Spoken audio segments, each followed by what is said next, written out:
Welcome to the AICE Chemistry Lecture Series. Today we're going to cover Chapter 4, Section 2, which is going to specifically look at the first type of bonding in the chapter, which is ionic bonding. Now, ionic bonding is a topic that we covered in honors chemistry, but we're going to cover it at a little more depth and learning some new skills and techniques that we're going to use repeatedly throughout this chapter. Things like dot and cross structures and the such are going to be very useful in us not just talking about ionic bonding, but about the other types of bonding as well. So let's jump straight into this for section 2 of chapter 4. Now we're going to start by talking not about ionic bonding initially, but about what we call dot and cross diagrams. These are a new type of diagram that we're going to learn about this year that is used extensively, not just with ionic bonding, but also with covalent bonding. And so we need to learn how to draw them before we start using them. Dot and cross diagrams are essentially used to show the original source of electrons when drawing atoms. So a lot of the time in bonding, electrons are transferred, the electrons are shared, and we can easily lose track of where those electrons were originally from, whether they came from one atom or the other in the bond.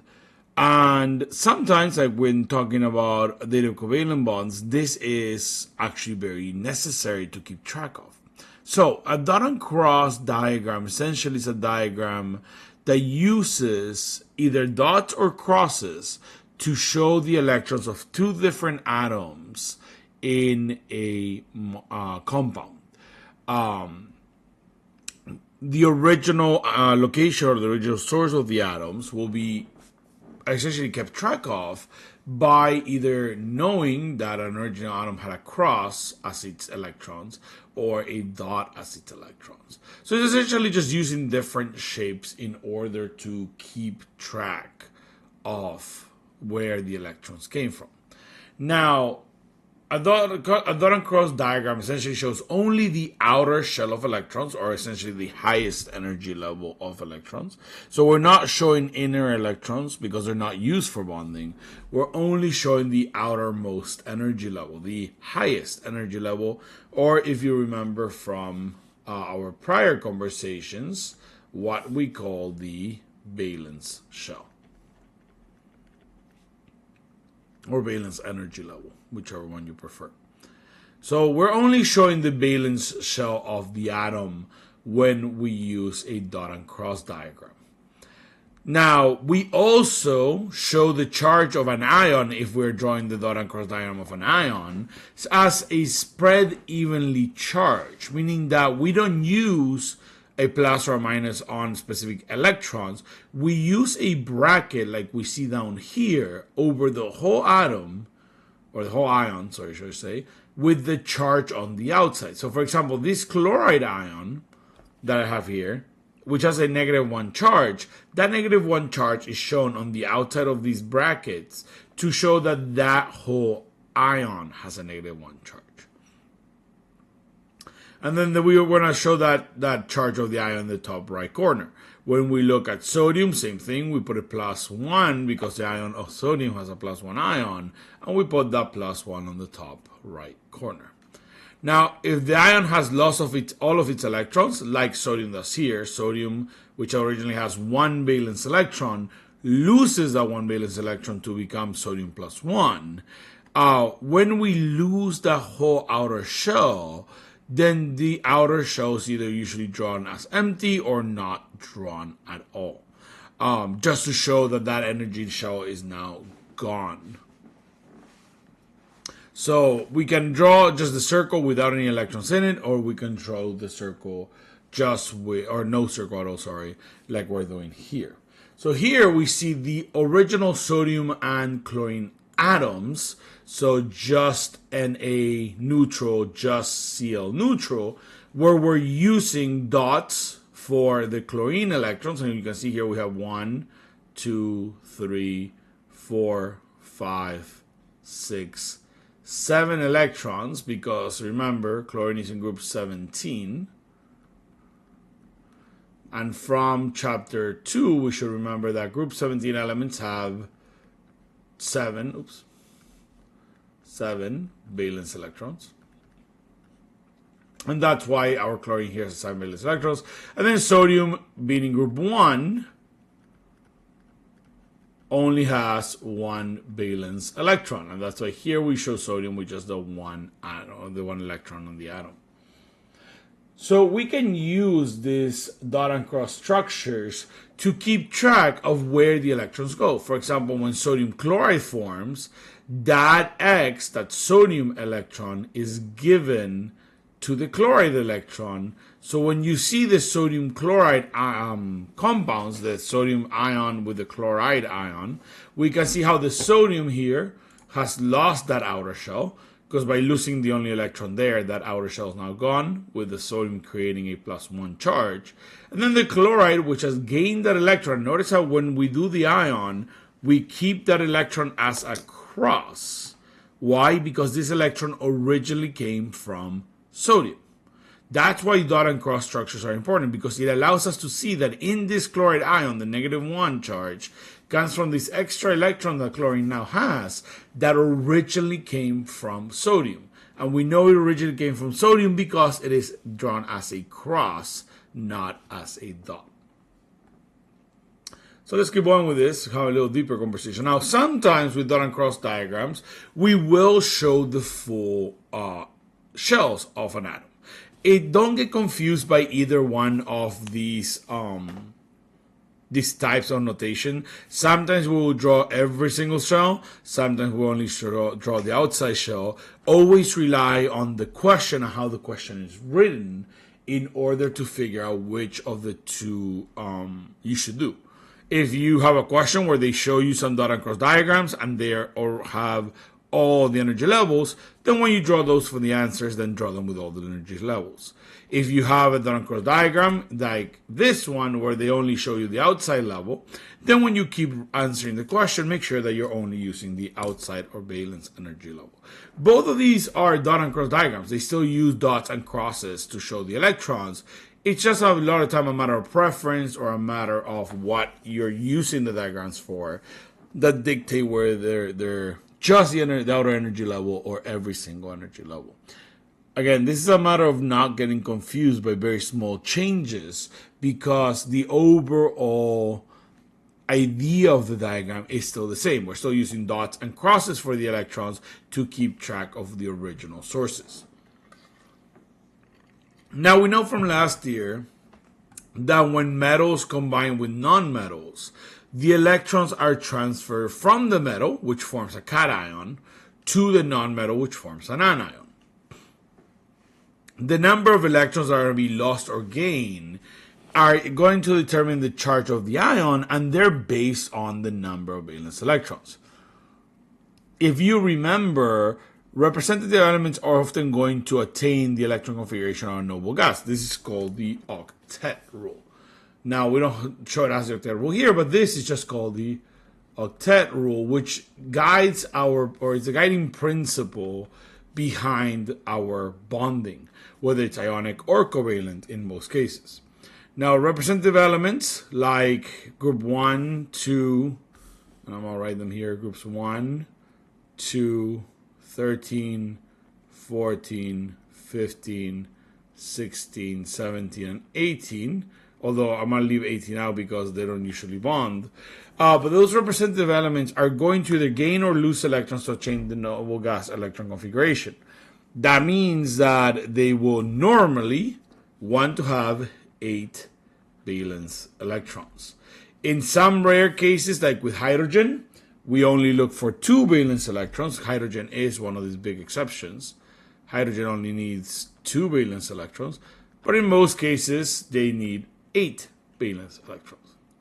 So, for example, if we were trying to look at the combination of sodium and chlorine, like we were discussing earlier, if we look at the dot and cross diagram for sodium, sodium has 3 energy levels, with the third energy level only having that 1 electron in it.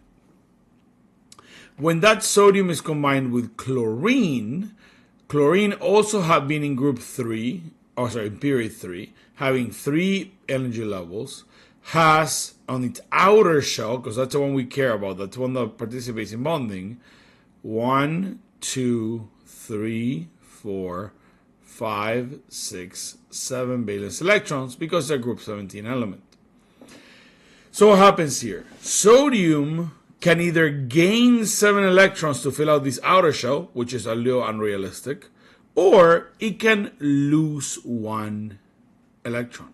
Why would it lose 1 electron? Well, if sodium loses 1 electron from here to here to create that sodium plus 1 ion, notice that that outer energy level being missing now means that the next energy level is the valence energy level.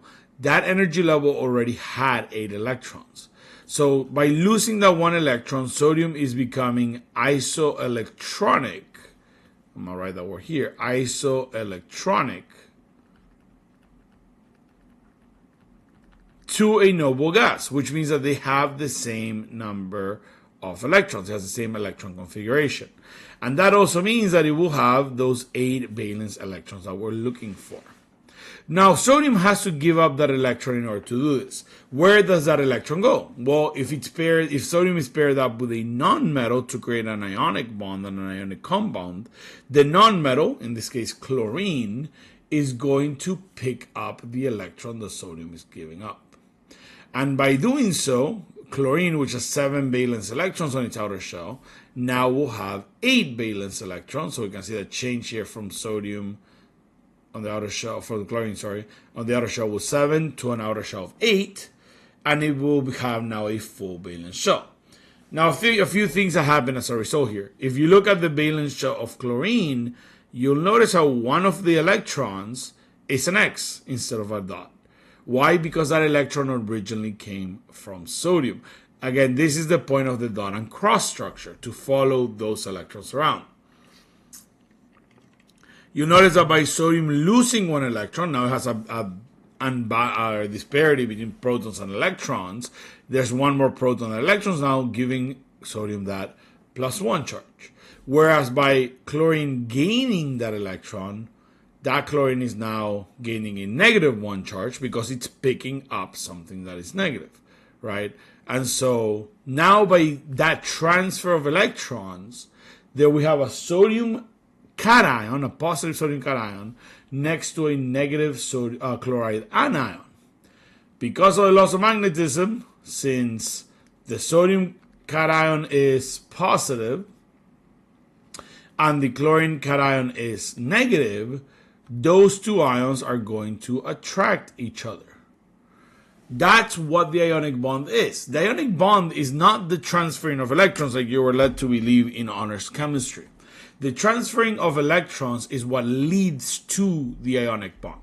What is actually the ionic bond is what we sometimes call an electrovalent bond. It is the electrostatic attraction between oppositely charged ions. By sodium transferring the electron to chlorine and creating the sodium ion and the chloride ion, the sodium becomes positive, the chloride becomes negative. Those two charges being next to each other, remember, opposites attract. The negative and the positive attract each other. That attraction is what we call the ionic bond. Not the transfer of electrons. The transfer of electrons is what causes the ionic bond, but it's not the ionic bond itself. The ionic bond is the attraction between the positive cation and the negative anion. Let's move forward. So this can happen not just in a 1-to-1 ratio. So with sodium, chlorine is very easy because sodium needs to lose 1 electron. Oops. And sodium needs to lose 1 electron. Let me do this in a different color. Whereas chlorine needs to gain 1 electron.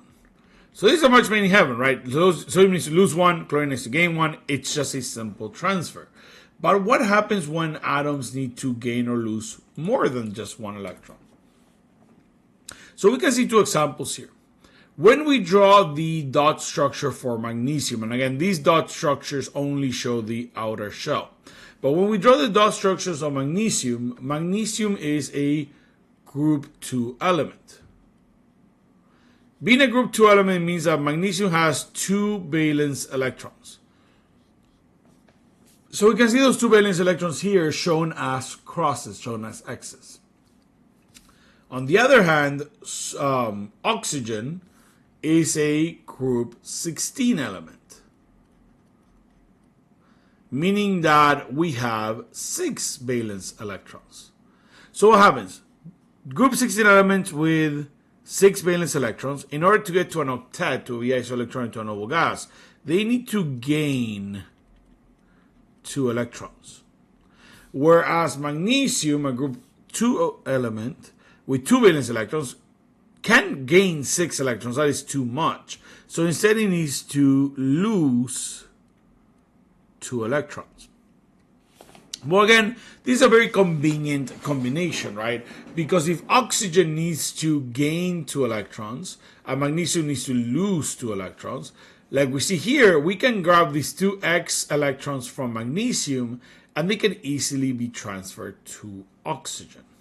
When that happens, because magnesium lost 2 electrons, which have a negative charge, that magnesium gains a +2 charge on it. Now, when we see the dots and cross structure of magnesium ion here, you'll notice how we have that outer shell, but it is now empty. Both of those X's are gone because we have given up those 2 electrons. That's why this is a 2+ charge.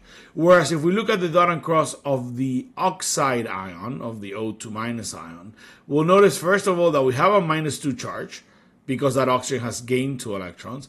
And then you'll notice that 2 of these electrons in the outer shell of oxygen are not dots like we originally had for oxygen, but crosses, because we need to show that those 2 electrons originally came from magnesium. And again, once we have this, notice 2,8, 2,8, these are isoelectronic to a noble gas. In this case, they're isoelectronic to neon. But once we have this, again, what actually forms the ionic bond is the fact that this positive magnesium ion will be attracted to the negative oxide ion, forming the compound magnesium oxide. Because the negative oxygens and the positive magnesiums are going to be attracted to each other after they transfer the electron. So this is how we show the transfer. We show the dot and cross diagrams for the original magnesium and oxygen atoms, the neutral atoms. And then we show the magnesium losing its 2 electrons, giving them 2 oxygen to form the magnesium 2+ ion. Again, notice the empty shell, a valence shell, with a 2+ charge with a parenthesis, or the bracket, sorry. And then the oxide ion, which has those 2 extra electrons, are X's, because they came from magnesium, with again the brackets with the 2- charge. We can even see this happen when the 2 ions are not balanced, when the 2 ions or the 2 elements need to gain or lose a different number of electrons. So here we have calcium. So let me do this in pink here, or purple. We have calcium, which is a group 2 element, just like magnesium, meaning calcium is going to have 2 valence electrons. Because calcium has 2 valence electrons, like magnesium, and remember, we can start to relate elements in the same group to each other. They're going to go hand in hand in what they do. Because we have 2 electrons, valence electrons on the calcium in this case, that calcium is going to want to lose 2 electrons. Because if that calcium loses 2 electrons, we are getting rid of this outer energy level, making the lower energy level the valence shell, which already has 8 valence electrons. So it will go from 2, 8, 8, 2, 2 energy levels in the 2 electrons in the first energy level, 8 electrons in the second, 8 electrons in the third, and 2 electrons in the fourth, to getting rid of those 2 electrons in the fourth, making it isoelectronic to a noble gas. Now, if calcium is paired up with fluorine, we do run into one problem. And that is the fact that fluorine, being a group 17 element, being in group 17, it has 7 valence electrons that you can see here. This fluorine, which has the dot in the dot across structure, has 1, 2, 3, 4, 5, 6, 7 electrons. So what do group 17 elements want? What does fluorine in this case want? It wants to gain just 1 electron. Because since it has 7 valence electrons already, in order to make it an octet, in order to make it isoelectronic to a noble gas, that fluorine is going to want 1 more electron. So what happens? Calcium needs to lose 2, fluorine needs to give 1 up. So calcium is going to grab that one of its electrons and give it to fluorine. Let me make this a little bigger. It's going to grab one of its electrons and give it to fluorine. But the problem is calcium gives up one of its electrons to one fluorine. That fluorine is now saying, I'm good. I only needed that 1 electron from the calcium. I am now full. I have an octet and a -1 charge because I gained that 1 electron. But calcium isn't happy with that. Calcium needs to give up 2 electrons, not just 1. So what does it do? It gives its second electron to a second fluorine atom. And again, we show that by this transfer, by this curved arrow showing the flow of the electron. And now this fluorine has 1 extra electron, meaning it has 8 valence electrons in its outer shell and a -1 charge. So calcium having to lose 2 electrons and fluorine having to gain 1, they're not going to pair up in a 1-to-1 ratio because that fluorine can't pick up both of the electrons from calcium. They're going to pair up in a 1-to-2 ratio. That's why calcium fluoride is CaF₂, not CaF. Because unlike magnesium and oxygen, which are match made in heaven, right, 2 electrons given up, 2 electrons being picked up, calcium and fluorine are not a match made in heaven. Calcium needs to give up more electrons than fluorine can pick up, so it needs to partner up with multiple fluorines. In this case, 1 calcium partners up with 2 fluorines.